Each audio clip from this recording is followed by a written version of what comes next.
I'm Kathy Lowinger, and I'm the author of Give Me Wings, How a Choir of Former Slaves Took on the World, published by Annick Press.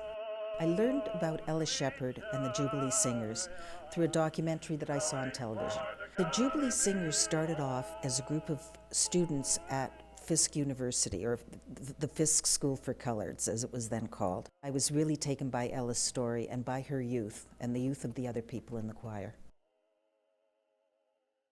After the Civil War ended and slaves had been freed, they were left in the situation of refugees. They had no income, they had almost no access to education before, and certainly very little after. Their families had been torn apart. It was a chaotic and desperate time.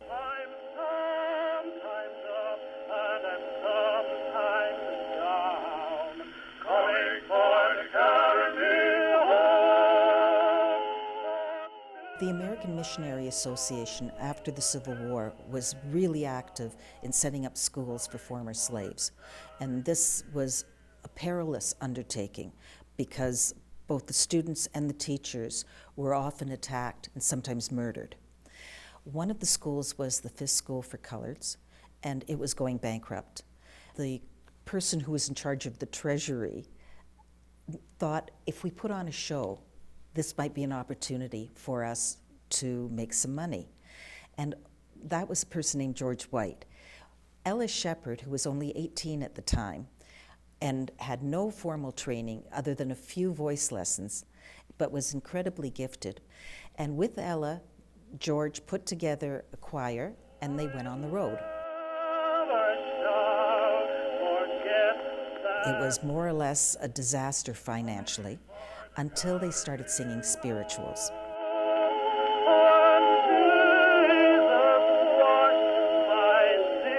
Most people in their audiences have never heard such songs, and that's what captivated them. And by going back to their own roots and by the music that had informed their experiences as slaves, they captured the world.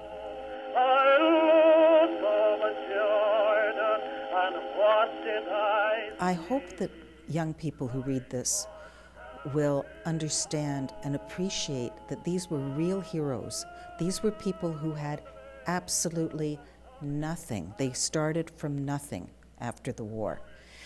And the fact that they valued education so much that they were willing to die for it, and some of them did die for it, I think is a huge inspiration for anybody who learns about their story. And in a way, I hope they close the book and go and listen to these wonderful spirituals. The Jubilee Singers still exist, and there are other fantastic gospel and spiritual singers singing, and I hope they'll be inspired to sing the music as well.